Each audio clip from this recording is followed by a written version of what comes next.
Shalom, shalom, shalom, haleluya, puji Tuhan, selamat pagi. Sungguh Tuhan kita baik dan teramat baik, dan dalam kebaikan-Nya sekali lagi Ia telah membangunkan kita di hari ini, Jumat 10 Februari tahun 2023. Tetaplah percaya, Tuhan pasti akan memberkati kita di sepanjang hari ini, amin. Baiklah, sebelum kita lebih jauh melakukan semua kegiatan pekerjaan kita hari ini, seperti biasa, mari kita landasi hidup kita dengan mendengarkan firman Tuhan dari pembacaan Alkitab satu hari satu pasal dari bacaan 16 hari bersama Markus. Dan hari ini kita telah berada di hari yang ke-8, maka kita akan membaca kitab Markus pasal yang ke-8 ayat pertama sampai dengan ayat yang ke-38. Judul renungan kita hari ini, belajarlah untuk peduli. Sebagai pengantar renungan ini, saya akan coba bacakan untuk kita ayatnya yang ke-5. Yesus bertanya kepada mereka, "Berapa roti ada padamu?" Jawab mereka, 7. Orang-orang yang ada di sekitar Yesus jumlahnya banyak. Mereka ada 4.000 orang. Yesus melihat bahwa sudah 3 hari lamanya mereka mengikutinya dan akhirnya kehabisan makanan. Dilihatnya pula ada orang datang dari daerah jauh.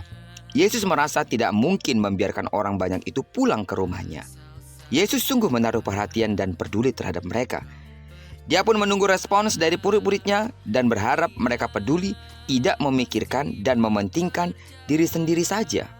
Murid-murid Yesus menanggapi kepedulian Yesus itu dengan pandangan kritis. Mereka mengemukakan secara terbuka persoalan sehubungan dengan lokasi yang sunyi pada waktu itu, yakni lokasi yang jauh dari keramaian. Pandangan kritis semacam ini terkadang mengecilkan dan mematikan rasa peduli kepada orang lain. Namun Yesus segera bertindak, mewujudkan kepeduliannya itu. Ia segera bertanya kepada murid-muridnya, "Seperti apa yang sudah kita baca hari ini, berapa roti ada padamu?" Begitu tahu bahwa ada 7 roti dan beberapa ikan, Yesus pun mengucap syukur, memecah-mecahkan roti itu, dan memberikannya kepada murid-muridnya untuk dibagi-bagikan kepada orang banyak itu.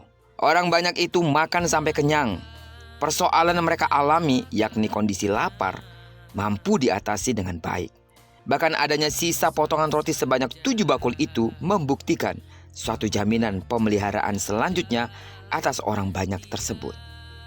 Sidang jemaat Tuhan, kita mengetahui di tengah zaman dengan semangat individualitas yang kita hadapi saat ini, yang jadi persoalannya, apakah kepedulian kita terketuk manakala melihat orang lain membutuhkan uluran tangan kita?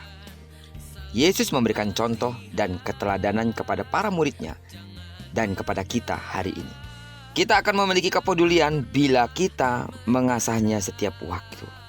Mengasah kepedulian itu berarti terus belajar peduli sama seperti Yesus. Mengasah itu berarti hal-hal kecil ketika kita dapat peduli kepada lain orang. Salah satu contoh, ketika kita menanyakan kabar, ketika kita menanyakan keadaannya. Bukan berarti kita kepo, tapi dengan demikian kita mengasah kepedulian dan kepekaan kita untuk mengetahui kebutuhan orang lain. Doaku bagi seluruh sidang jemaat Tuhan, mari kita pupuk dan pelihara terus rasa peduli kita sebagai tubuh Kristus, sebagai sidang jemaat Tuhan, satu dengan yang lain. Peduli dengan keadaan mereka, paling tidak menyebutkan mereka di dalam doa-doa kita. Berdoalah bagi seluruh kebutuhan sidang jemaat Tuhan. Pun kalau kita mengetahui mereka butuh uluran tangan kita, segeralah bertindak.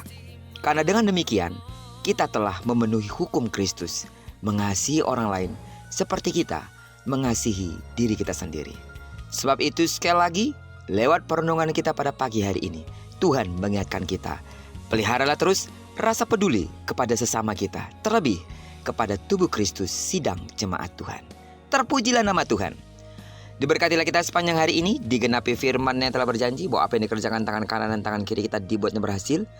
Kemanapun kaki kanan dan kaki kiri kita melangkah, karena kita telah menyerahkan diri kita sepenuhnya ke dalam tangan kendali Tuhan, percayalah, di sana pasti kemuliaan Tuhan akan dinyatakan. Amin. Doaku bagi seluruh sidang jemaat Tuhan sepanjang hari ini, kasih karunia Allah memenuhi hidupmu. Dan bagi sidang jemaat Tuhan yang sakit secara fisik, dan bagi saudara yang terus dalam proses pemulihan, diberkatilah engkau dengan kesembuhan dalam nama Yesus. Sembuhlah sesuai dengan takaran imanmu. Diberkatilah kita bersama dengan orang-orang yang kita kasihi dan bersama dengan orang-orang yang kita cintai dimanapun mereka berada. Terpujilah nama Tuhan. Shalom.